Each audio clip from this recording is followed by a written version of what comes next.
फिर निवेदन करूंगा, दुनिया में ऐसा कोई समस्या नहीं जिस समस्या का कोई निदान नहीं। हर समस्या का निदान है, पर निदान किसी दूसरे के पास नहीं, निदान केवल मेरे भोले नाथ के पास में है। आपको अगर किसी समस्या का सफल आनंद चाहिए तो शंकर की शरण में जाओ। आपको सीहोर आने की भी जरूरत नहीं है, आपको हमसे मिलने की जरूरत नहीं है, आपको पंडित प्रदीप मिश्रा के पास नहीं आना, आपको किसी बाबा जोगी के पास नहीं जाना, आपको किसी के बेल भभूति लेने नहीं जाना, आपको तो शिव के पास जाना। जो शंकर की वस्तु है उसको स्वीकार करो, बस शंकर की वस्तु को स्वीकार करना चालू कर दीजिए। अरे भाई, शिव महापुराण की कथा तो यहां तक कहती है, यहां तक वर्णन कर रही है, जिस व्यक्ति की नौकरी नहीं लगती, सर्विस नहीं लगती, हर जगह पर अप्लाई कर रहा है, बार बार इंटरव्यू देने जा रहा है, लगातार उसको अगर सफलता प्राप्ति नहीं हो रही है तो धतूरा ढूंढो। धतूरा कहीं बाजार में नहीं मिलेगा, किसी वृक्ष से धतूरा तोड़ लिया, कुछ मत चढ़ा, तू शंकर जी के मंदिर में जाकर तेरा नाम और गोत्र बोल और शिव जी को धतूरा चढ़ाना चालू कर दे और बाबा से विनती कर, धतूरा चढ़ाना चालू कर। अब धतूरा कोई बहुत कीमती होता है क्या? बहुत पैसे का मिलेगा क्या? कहीं पे मिल जाएगा। धतूरा तोड़ और चढ़ा शंकर जी को। रोज नियम बना ले कि एक धतूरा मैं शंकर जी को चढ़ाऊंगा, प्रतिदिन चढ़ाऊंगा, शिव जी से जाकर निवेदन करूंगा प्रतिदिन। शंकर जी की प्रिय वस्तु में धतूरा, बेलपत्र आदि कादि की तो है, क्या है? चढ़ा रोज एक धतूरा, फिर वही धतूरा जिसकी यहाँ तो इंटरव्यू देने जा रहा है उसी के सिर पे चढ़ गया, जो तूने शिव जी के चढ़ाया वही धतूरा वहां चढ़ा है, तो क्यों चिंता करता? आपने दही चढ़ाया शिव जी को, ठीक है, आपने दूध चढ़ाया, जल चढ़ाया, दही चढ़ाया, शहद चढ़ाया, शक्कर चढ़ाई, मिष्ठान चढ़ाया, जो भी आप शिव जी को चढ़ा रहे हो उसमें से केवल एक पदार्थ, एक वस्तु, घी, शंकर के शिवलिंग पर चढ़ाने के बाद में उसी शिवलिंग का घृत, जहां शिवलिंग रखा हुआ है, शिवलिंग जहां रखा रहता है उस कटी पर उस घृत से हस्त फेर देना चाहिए अपनी मनोकामना कर। जो अभिषेक आपने किया है वो अभिषेक का फल भगवान भोलेनाथ कुछ ही दिन में प्रदान कर देते हैं। मात्र उंगली फेर देने पर, घृत पात्र की उंगली, घृत का जो आप अभिषेक कर रहे हो, जल चढ़ा रहे हो, दूध चढ़ा रहे हो, आप पंचामृत सामग्री समर्पित कर रहे हो, आप दुनिया की सारी वस्तु भगवान को दे रहे हो, तो घी चढ़ाते समय जब घी चढ़ जाए, शंकर के शिवलिंग पर घी चढ़ गया, उसकी एक उंगली लेकर शिव मंदिर में जहां शंकर जी पिंडी पर बैठे हैं उस जलाधारी पर जो शिवलिंग रखा हुआ है उसके चारों तरफ उस घृत को लगा देना चाहिए अपनी कामना कर। महाराज शिव उसको स्वीकार करता है। क्यों? शंकर और पार्वती के मिलन स्थल, माता पार्वती की गोद में भगवान शंकर का जो शिवलिंग स्वरूप विराजमान, हस्त कमल के अंतर्गत जो भगवान विराजमान, उसका फल चोगना मिल जाए। शिव महापुराण में एक बहुत सुंदर बात कही है महाराज। मान लो तुम किसी कार्य के लिए जा रहे हो, 5 बार 6 बार तुम उस कार्य के लिए होकर आ गए, या किसी से अपना पैसा लेना है और तुम उसको पास 50 बार होकर आ गए हो, भैया पैसे कब देगा? या किसी कार्य के लिए जा रहे हो, वो कार्य नहीं हो रहा, 50 बार होकर आ गए, वो काम नहीं हो रहा। शिव महापुराण कहती है लाल चंदन, कौन सा चंदन?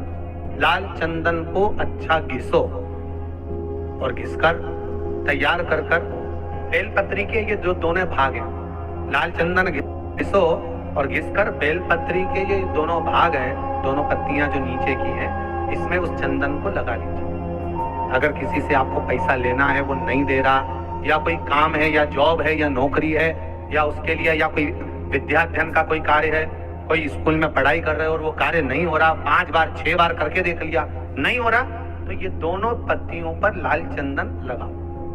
लाल चंदन लगाने का मतलब ये नहीं कि जरा सी तुम बिंदी लगा दो, लाल चंदन जो घिसा है उसको पूरी पत्तियों पर अच्छे से फेरना है, उस लाल चंदन को लगा दीजिए। और महाराज बीच की पत्ती में थोड़ा सा घृत, घृत मतलब गाय का घी, गौ माता के दूध से माखन से निर्मित उस घी को बीच की पत्ती में थोड़ा सा लगा लीजिए। और जो अशोक सुंदरी वाली जगह है, जानते हो ना आप लोग अशोक सुंदरी की जगह, उस अशोक सुंदरी वाली जगह पर इस बेलपत्र को, आप घी वाली बेलपत्र को अशोक सुंदरी वाली जगह पर रखकर ये जो चंदन लगी हुई बेलपत्र है इसका मुख ऐसा सीधा की सीधा रखोगे तो गणेश जी की ओर हो जाएगा, षडानंद कार्तिकेय की ओर हो जाएगा। अपनी कामना कर जिससे धन लेना है, पैसा लेना है या जो कार्य निकालना है वो नहीं निकल रहा, बहुत प्रयास कर लिया, अदालत में 50 बार हो जाए, काम नहीं हो रहा, तब इस बेलपत्र का प्रयोग करना, बाबा से विनती करना और विनती कर कर वापिस आ जाना, आपकी मनोकामना पूर्ण कर देगा। उस बेलपत्र का सुख प्राप्त। नवमी तिथि पीला चंदन घिसकर चंदन को एक सुंदर पीपल का कोमल पत्ता, कोमल पत्ता मतलब एकदम एक पीपल का होता है कड़ला पत्ता, एकदम कड़क हो जाता है, और एकदम होता है कोमल पत्ता। उस पीपल के कोमल पत्ते पर पीला चंदन घिसकर, जो वह चंदन होता है, उस चंदन को घिसकर उस चंदन को उस पत्ते पर रखिए। और महाराज उस पत्ते को मध्याह्न के समय पर, जैसे जब सुबह के समय पर सारी पूजन हो जाए, अर्चना हो जाए, भगवान शिव के मंदिरों में जल समर्पित हो जाए, उसके बाद में जब बाबा एकदम आनंद में विराजे हों, तब जहां शिवलिंग रखा होता है, जैसे ये शिवलिंग है और ये कटी भाग जहां शिवलिंग रखा हुआ है, इस कटी भाग पर जहां शिवलिंग रखा है उसके पास में ही 3 उंगलियों से चंदन का लेपन उस कटी भाग पर करना है। जो उंगलियां लगी रहेगी उसी को अशोक सुंदरी वाली जगह पर स्पर्श करना है, और अशोक सुंदरी वाली जगह पर स्पर्श कर कर कुछ देर तक चंदन लगे रहने देना है। उसके बाद में उस चंदन को वापस निकाल कर लेकर आना है, कटी भाग पर जो लगाया गया है उसको भी निकाल कर वापस लेकर आना। फिर बाबा का स्नान नहीं कराना है, केवल चंदन लेकर आना, उसी पीपल के पत्ते पर रखा। एक डिब्बी में उस चंदन को आप रख लीजिए। कुछ दिन जिसकी नेत्र ज्योति कमजोर है, चश्मा लग रहा हो, श्रवण शक्ति कमजोर हो, सुनाई कम दे रहा हो, उसके कंठ से इस ठोड़ी तक उस चंदन का तिलक लगाना प्रारंभ कर दीजिए, और नेत्रों के नीचे थोड़ा सा वो चंदन लगाना प्रारंभ कर दीजिए। लगभग 20 से 22 दिन तक आप उसका प्रयोग करिए, और एक रुद्राक्ष का जल शिव को समर्पित कर कर उस जल का आचमन करना प्रारंभ कर लीजिए। लगभग 22 दिन लगेंगे। धीरे धीरे फिर जाकर डॉक्टर को जांच करा लेना, नेत्र की ज्योति बढ़ना प्रारंभ हो जाएगी। पर विश्वास के साथ, भरोसे के साथ, क्योंकि सबसे मूल अगर कुछ है तो विश्वास मूल है। मानो तो मैं गंगा मान, और ना मानो तो बहता। अगर आपका विश्वास प्रबल होगा, भरोसा अगर प्रबल होगा, विश्वास अगर प्रबल होगा तो भगवान मिलेगा, और अगर विश्वास नहीं है तो परमात्मा नहीं मिलेगा। वो भी आप समझ लें कि जैसे अष्टमी तिथि या नवमी किसी भी महीने की,